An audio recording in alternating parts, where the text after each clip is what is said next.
আসসালামু আলাইকুম। What is variance? এই দুটি স্টুডেন্টকে লক্ষ্য করি। এদের উভয়েরই রেজাল্ট জিপিএ 5।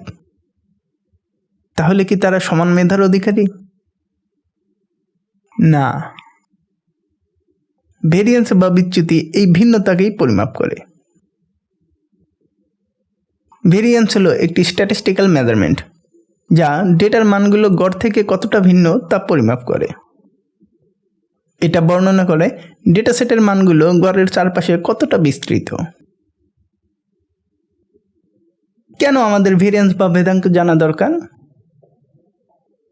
আমাদের ভেরিয়েন্স বা ভেদাঙ্ক জানা দরকার কারণ এটার মাধ্যমে আমরা জানতে পারি ডেটা সেটের মানগুলো কতটুকু ধারাবাহিক বা অপ্রত্যাশিত, যা শুধুমাত্র গড় বা অ্যাভারেজ দিয়ে পরিমাপ করা যায় না।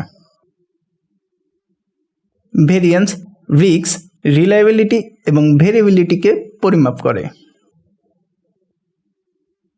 চলুন একটি উদাহরণ দেখি। ধরি আমাদের আছে এই দুইটা ডেটা সেট। আমরা জানতে চাই কোন স্টুডেন্টের রেজাল্ট সবচেয়ে ভালো। তাই আমরা মানগুলোর গড় করি। উভয় ক্ষেত্রে আমরা গড় পাই 70। তাহলে পার্থক্য করার জন্য এখানে মিন বা অ্যাভারেজ ইনসাফিসিয়েন্ট। তাহলে কিভাবে আমরা পরিমাপ করব কার রেজাল্ট সবচেয়ে ভালো? ভেরিয়েন্স এবং স্ট্যান্ডার্ড ডেভিয়েশন এটা প্রকাশ করে। আমরা ভেরিয়েন্স বা ভেদাঙ্ককে এই ফর্মুলা দ্বারা পরিমাপ করি। চলুন আমরা ভেরিয়েন্স ক্যালকুলেট করি। আমরা পাই 2 এবং 370। যেহেতু স্টুডেন্ট এ এর ভেরিয়েন্স বা ভেদাঙ্ক কম, অর্থাৎ মানগুলো মিন বা অ্যাভারেজের কাছাকাছি, তাই এর পারফরমেন্স কনসিস্টেন্ট বা সামঞ্জস্যপূর্ণ। যেহেতু স্টুডেন্ট বি এর ভেরিয়েন্স বা ভেদাঙ্ক বেশি, অর্থাৎ মানগুলো মিন থেকে দূরে দূরে অবস্থিত, তাই এর পারফরমেন্স আনইভেন এবং আনপ্রেডিক্টেবল। চলুন এবার স্ট্যান্ডার্ড ডেভিয়েশন বা পরিমিত ব্যবধান সম্পর্কে জানি। আমরা ভেরিয়েন্সের ফর্মুলাটিকে লক্ষ্য করি। কখনো কি ভেবে দেখছেন কেন আমরা এই বিস্তার বা ডিসপারশনকে বর্গ করি?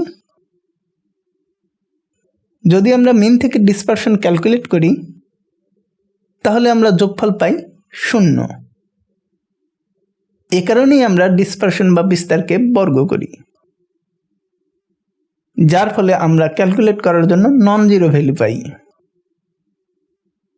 কিন্তু এখানে একটি প্রবলেম আছে। যদি আমরা ডিসপারশন বা বিস্তারকে বর্গ করি তাহলে আমরা ইউনিট পাই বর্গ আকারে, যেমন mark square, metre square, kg square. কিন্তু আমাদের অরিজিনাল ডেটা ইউনিট বর্গ আকারে নাই।